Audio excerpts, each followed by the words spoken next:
Welcome to my voiceover world. Hey, Sebastian. How are you? I'm doing pretty good. How you doing? I'm doing great.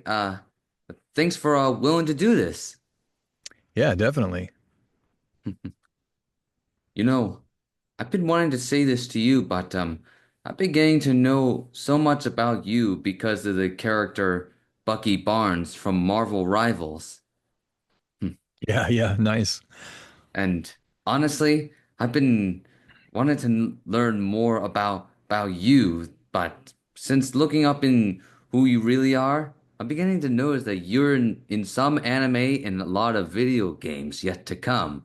And I must say, you deserve a lot of credit for being in there yet to come. Well, thanks. Yeah, I mean, hopefully those yet to comes do come to fruition because you never do know. But yeah, it's all a wild ride. Indeed, it is. But to get started with this, I'd like to tell you a bunch of questions involving voice acting, but you've been part of many incredible projects, so I like to ask you this. How does it feel about being part of many, many projects with many characters you brought to life? Oh, if you ask me how it feels good. It feels good. It's a combination of humility and gratefulness just to be a part of them, because I could not be a part of them, and so I prefer to be a part of them. So it's a great feeling. I grew up playing video games. I'm a gamer. Um, I'm trying to set up my streaming platform now. I was actually just working on this right before I jumped on this with you, trying to figure out OBS and that whole world. So I'm a gamer. I love games. I grew up on them.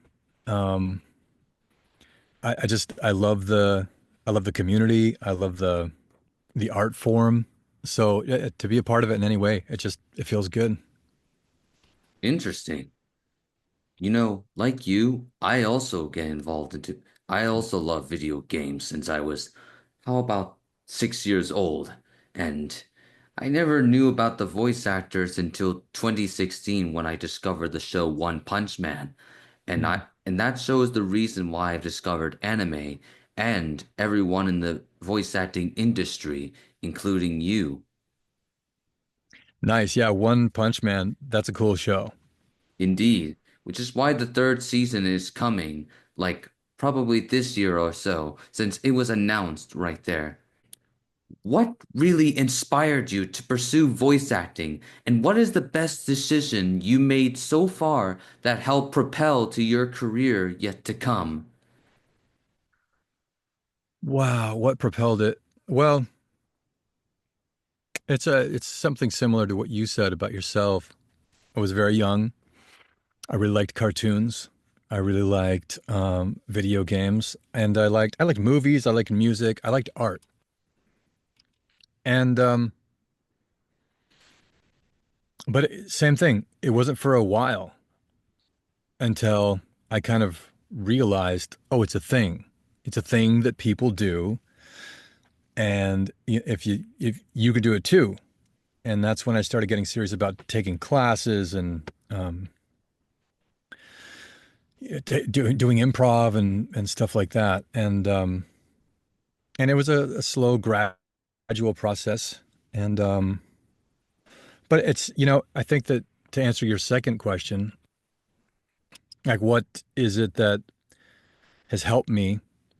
It's taking this long-term approach and knowing this isn't going to happen tomorrow, or I just use the term happen, like people make it. I mean, what that's relative. It's like at what point along the way has it happened, or have you made it? It's a journey. It's a continuum, and I think that probably that's been the best thing for me is taking this long term continuum approach to voiceover, where You can always keep getting better.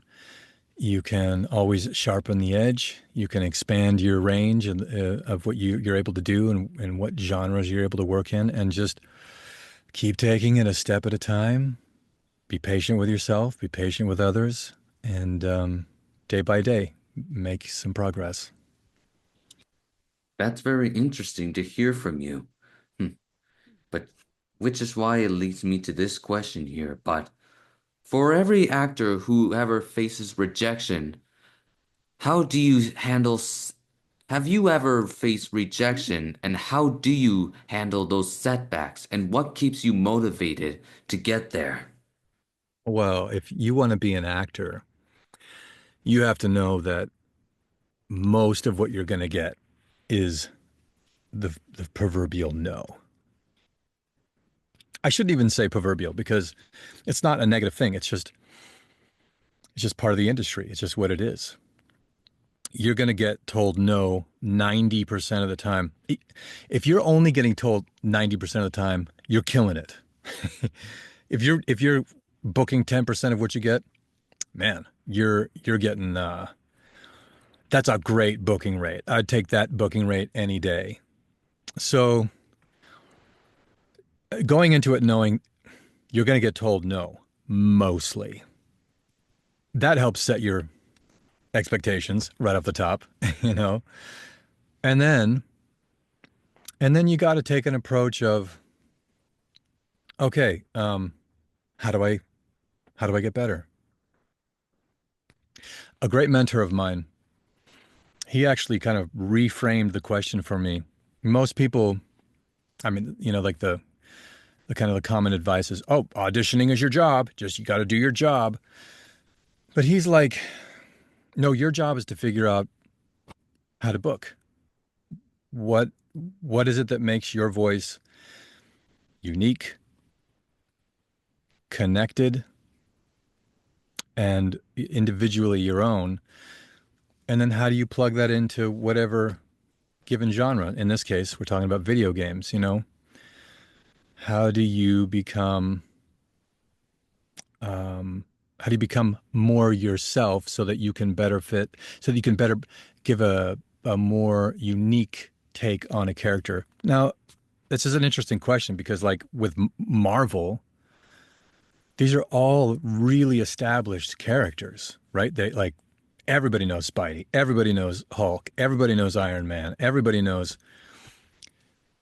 So I guess where I got extra lucky because I've just gotten lucky the whole way, lucky Bucky. It's it's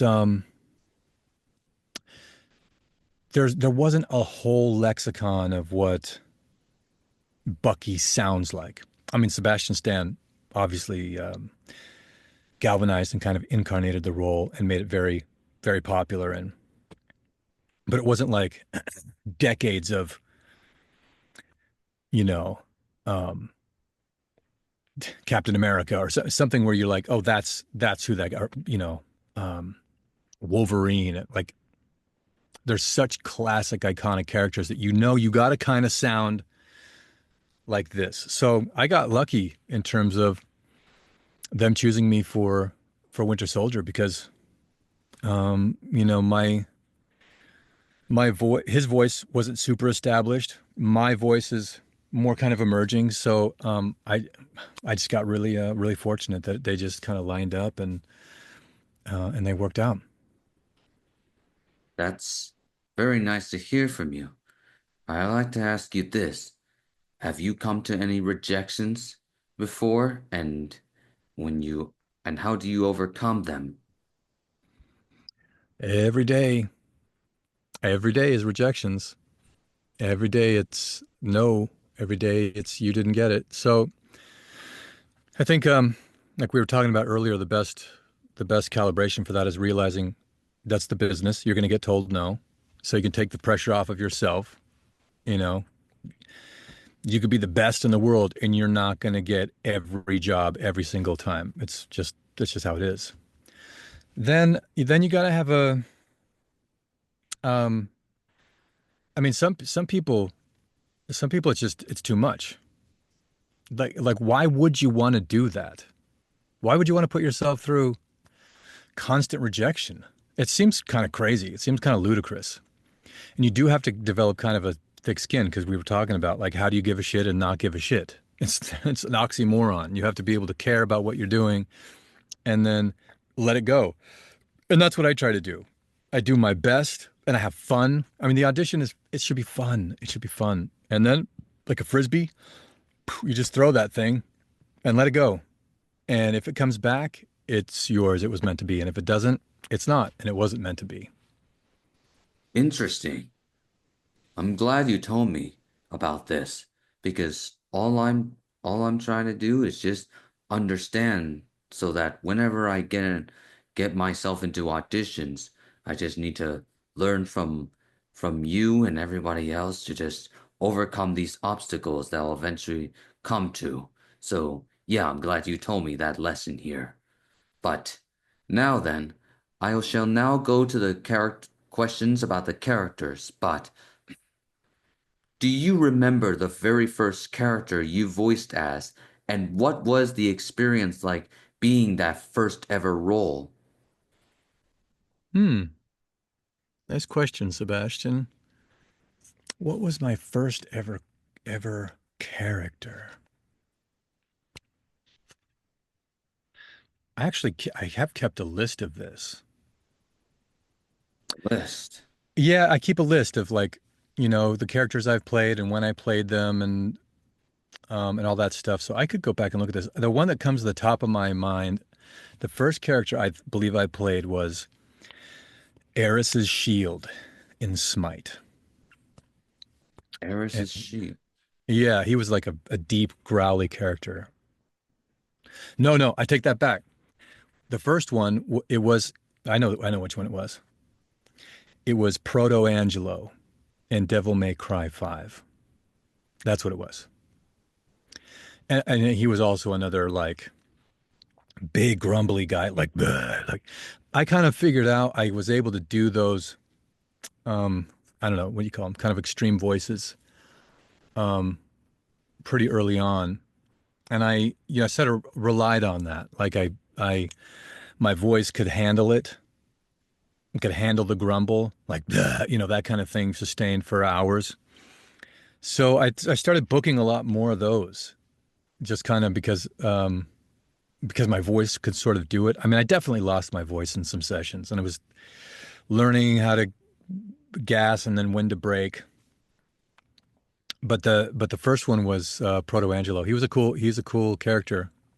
And I got really lucky with that because that's a pretty legendary IP. Like that game, a lot of people love that game and when I got it, I didn't really quite realize and then when I realized like how cool it was, I was like, "Oh wow, I got really lucky that I got this game." And so yeah, that was fun. That was a fun one. Interesting. So that was your first ever character, Proto Angelo. I just wanted Yeah. to make sure so that just in case if I ever do a voice showcase for you, I'd be gladly to put it into chronological order. Just like how I Yeah. did it for a certain someone that I just did a few weeks ago, who is also in Devil May Cry 5. His Oh. name is Brad Vernable, and I made a Oh. video for him on my YouTube channel. Mm. If you check it out, then you'll see. Voice showcase Brad Vernable. May he rest in peace. So yeah. Yeah, I will definitely check that out. And that's the kind of the first that's like the first time I sort of became friends with Brad because I like posted a picture because I was like, yeah, I was so proud, I was so happy. And he like replies in all caps, I know where you are. And I was like, because he had just recorded there and I hadn't put that together. And then we got to talk and I realized just what a cool guy he was. I mean, if that's not a case of uh, how the good go young, well before their time. I mean, that guy was just the salt of the earth and worth his weight in gold. And it's hard to come by. I mean, generally the VO community is pretty cool, but man, it's hard to come across somebody as cool as Brad. Yeah. And that's the reason why I made that video to honor his legacy. Like I Right did on. it for Billy Kometz and everybody Mm, else for mm, over three mm. years. So Yeah. that's something I wanted to express to you about. But let's get back on the questions of characters. But All right. what did it feel about stepping into the role of Bastion in Fire Emblem Heroes? What do you love so much about playing him? What I loved about Bastion was when I got there to record, as is the case with so many video games, you don't know, right? You get there and it's like, maybe you've been able to pull up the audition you did, but usually they're like, here's the game, and then they'll play your audition for you, and you go, oh, okay, okay. What I loved about Bastion was he was a very different character than the ones I was just telling you about, where they were all big and beastly and yeah, like that. Bastion was, quite a bit more composed and sharp, just like that. And it was the one of the first times I was able to play a very different character and incarnate a different side of myself because every character should kind of come from yourself. So he was one of the early ones that I really got to show a different side, and so that role of Bastion was really fun for that reason. Interesting. So that's what you like about playing him. Yeah, Because all I know is that I've known about Fire Emblem since I've discovered voice acting, and you being part of it was an actual awesome thing ever right there. Patrick Seitz doing a good job bringing you there is just very unique in a way. yeah. So, yeah. But, yeah. About the character you played as by the name of Mordock in Ether Gazer must be very exciting, right? So I'd like to ask you this. What was your favorite aspect about bringing him to life? Okay, you're asking some really good questions, Sebastian. What I liked about Marduk is he was the bridge between these two dynamics I was just talking to you about, where you got a very beastly characters and then a quite erudite sort of person, and he kind of was both of those. He had like a very like masculine voice, but he was also like commanding, and he was very articulate. And um, the pictures that they would show me of like what he looks like, I'd be like, oh yeah, oh cool. That was very helpful to kind of be like, that's what the character looks like, and that's always super helpful when they show you if they could show you a picture or even some gameplay or whatever, and be like, oh, you get a better sense for what the character is and how they move and like what kind of voice print should work with that character. So that's what I liked about Marduk. Interesting. That's what you love about playing him. Because all I know is that I've been getting to know about Ether Gazer and that you being part of it will be the most extreme but awesome thing I have ever seen in my life. Plus, I'm getting to interview one of the voice actors of that game by the 21st, and she's been talented throughout 2018. So, yeah, that's something I wanted to tell you right there. Nice. Hmm. And by the way, I do like to ask you this, but in the anime show MMN Warrior of the Borderline, what stood out to you about voicing Kiryu Udo? Yeah, yeah. So he was different because Kiryu is very proper and very and kind of straight down the middle. I was talking with the director, and because I was like, hey, thanks for bringing me on, because this is really cool. And he's like, yeah, we were having a really hard time finding somebody to fit this character because he just didn't have quite that same timbre of anime patterning. So they were looking for something that was a little bit different. And lucky for me, my voice wound up as in the final running for that, because his character is always kind of telling the kids what they need to do, and that's a different sort of character for me. I'm usually playing like the battle guys or the beast, so playing sort of the pencil paper pusher from behind the other side of the desk. That was different for me, but that was very cool. That was a very cool project to be part of. Interesting. So that's what you love about playing that character. Because all I know is that you being part of it was a very cool thing. Plus, as you mentioned earlier about voice director by the name of Griffin Batu, did a very good job directing you throughout the entire thing. But the He fun did. fact is, I've actually met Griffin myself, and he's been wanting to meet me for a long time since he's been seeing a lot of my posts, and well, I made his wish come true. So that's something I wanted to tell you right there. But Great. but you know what?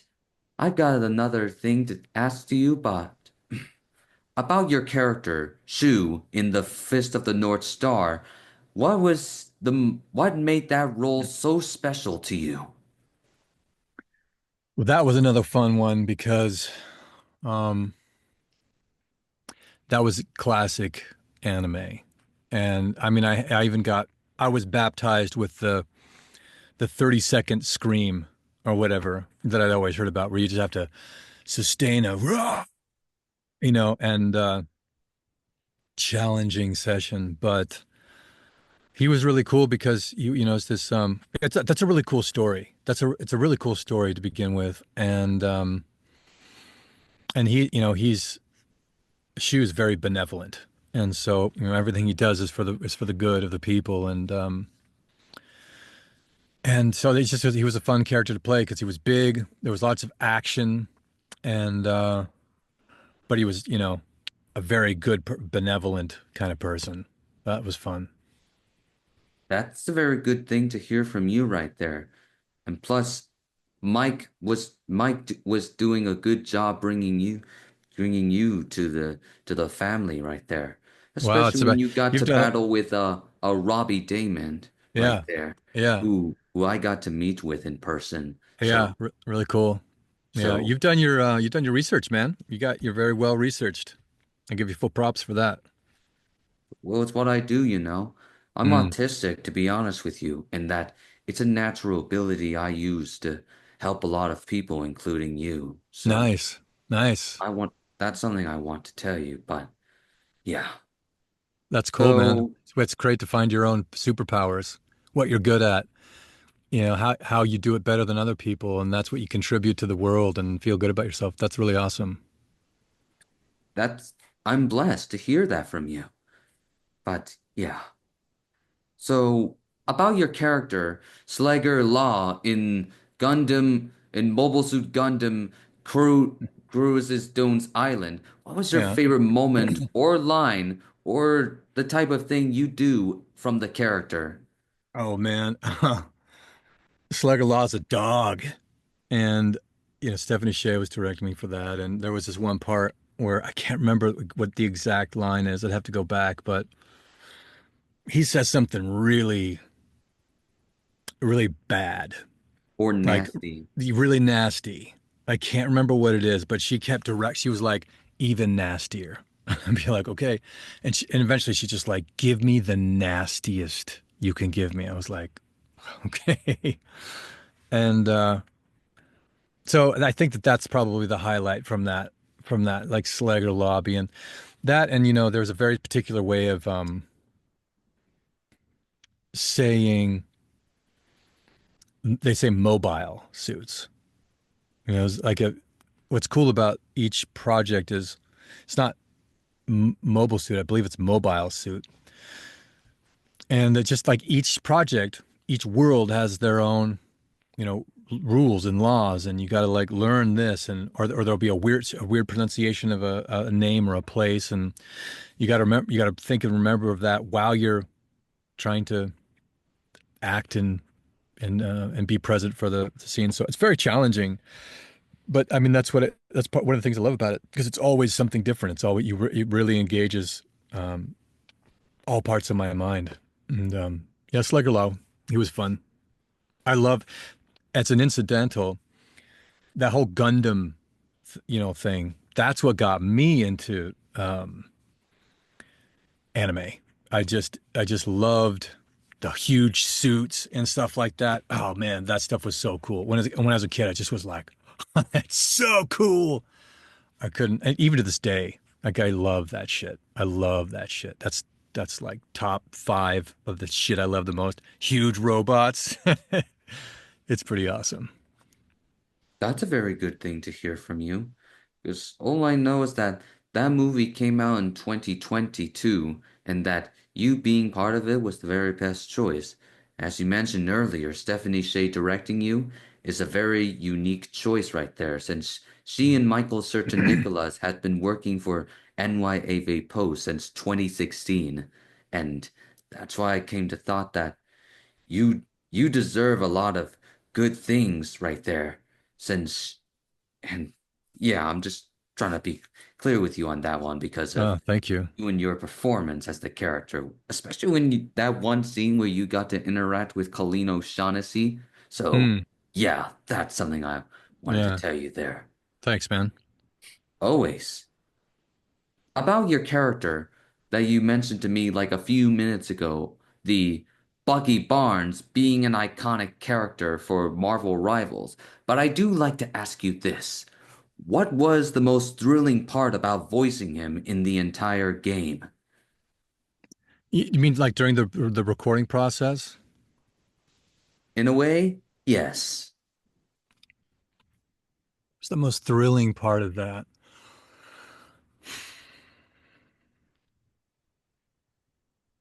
I mean, aside from the obvious big stuff, the big his ults and stuff like that, I think the personal most thrilling thing about that was being able to um, Michael Ceriks is who directed me for that, and he really really understood the game, the whole IP. And then, we had Marvel on, we had NetEase, so there's a lot of people in the room, and a lot of people being like, is this the right thing? Are we going in the right direction? And there would be adjustments here and there, but I mean, yeah, I mean, you're making a Marvel game. There's so many established characters. Like I can't even imagine what that's like to try and weave together. But so not only did I think they did an amazing job with that, but Michael Ceriks really gave me this space to play and discover that character and be, kind of bring myself to it, whatever it is I bring to Bucky, and not because, like I said, I got lucky that he wasn't such an established voice already that I feel like more latitude to play. But that was a thrill because I just got to act a really cool character and um and have a lot of fun with it. One of the weird parts was early on, um, we had to record, and I was just getting over a bout with COVID, like a gnarly one. So no, I wasn't, um, I wasn't shedding viral load, or I wasn't contagious or anything at that point. So, but my voice was still kind of toast, and I think that kind of helped bring in like, he's kind of more like this, anyways. And I was like, oh, okay, I kind of like that. So that it's like a misfortune. There's the silver lining in that, and that I think that kind of helped me find the tone of the overall tone of who ultimately Bucky became in that game. Interesting. So that's what you like about playing that character. All I know is that I've been getting to know about Marvel Rivals and that you being part of it was a very good choice when you got to interact with both Josh Keaton, Yuri Lowenthal, even Bill Millsap, and everybody else. And you want to know the best part?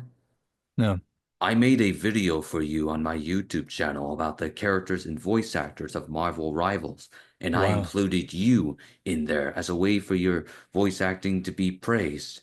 And thank you, in man. all honesty, there, a lot of characters are being updated right there. When the Wow, entire characters gets fully complete, I will do an updated version of it, and eventually just show it to you when that time comes. awesome, man. Thank you. Of course.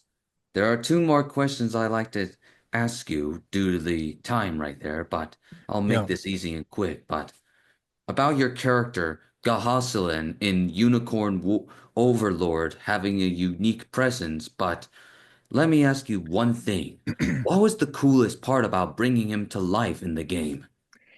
Oh, um, Ghislaine. I think it's pronounced Ghislaine. It's a weird spelling, right? It's a weird. Gisli It's like, how do you say that? I think it's Ghislaine or Ghislaine, Ghislaine, Geheslain. Ghislaine, something like that. That was really cool because that director, we had a lot of fun with that character. You know, um, he has like a mercenary, and he's like a bad dude, but he's got this turn. And that was cool to play a bad guy but you're not just playing him just to be bad. He thinks this is the right way. And then, not to give away any spoilers, but there, something happens and he has a little turn there and comes around. So there was a lot of fun acting in that one too. That was a lot of fun. I had a lot of fun recording that one. Interesting. So that's what you like about playing that character. Because all I know is that I've been getting to know about that game, and that Christian Lamonte, the voice director, did a good job bringing you right there. Yeah, yeah. He was cool. He was cool to work with. Yeah. Indeed. Especially when it comes to his voice directing, and not just that, but his voice acting too, right there. Yeah. So that's a honest fact that I wanted to tell you right there. So yeah, hmm, Yeah, I think that's what helps make him a good director because he knows what it's like on the other side. indeed. But my last question I want to ask you is this, but when people look back on your work, how do you want to be remembered as a voice actor, and what legacy are you willing to take? Well, that's an epic question, man. I think if I'm being honest, I would want to be remembered as the voice actor who tried to learn whatever they could from anybody, take take the good stuff that worked and leave the stuff that didn't work, and just to try to do and be as honest a job as I can, and lay it out on the line. And whoever connects with that. But somebody who's just earnest, wants to do their best work, leave all the ego and bullshit aside, and just make a connection. Make a connection with the player or the viewer or the listener, and that's how I want to raise the vibration of the world that I live in now, our existence as we are now. That's that's my contribution. That's how I plug in. That's what I have to offer. And and if I'm able to be seen for that, then I I'll be very happy. Interesting. That's a very good thing to hear from you. To be honest with you, you are an awesome voice actor with amounts of good leveling yet to come. And to be fair, you deserve to be in more projects yet to come. And with you being in more projects, not just in video game, but in more anime, you, my friend, will be something much more incredible. And that's the reason why I am desperate to working with you in the industry when the time comes. So Uh, that's something I wanted to express to you about. I can't wait for that time to come. Oh, it will be eventually, and I can guarantee you that one. Nice. That wraps up our interview. A huge thank you for taking the time to share your journey, experiences, and insights with us. We truly appreciate all the fun and laughter you share with us, and it's been an absolute pleasure to meeting you right here. But in all honesty, your passion and your dedication to all of this projects that is yet to come has to continue to inspire a lot of fans out there, like a bunch of fans throughout each projects. And I am wishing you the best of success in many upcoming projects, which I hope to work with you eventually. And thank you again for being part of Seba's voiceover world. Well, thank you, man. And you asked some really good questions, and that made this a lot of fun. So, thanks, dude. Always. Well then, Mr. Mountjoy, I hope you have a wonderful day, and I hope you do something awesome. And I'll be seeing you on social media, my friend. Thank you, brother. You too. Bye. Bye. Want to keep up with my journey? Follow me on social media for more updates, behind the scenes moments, and all the fun along the way.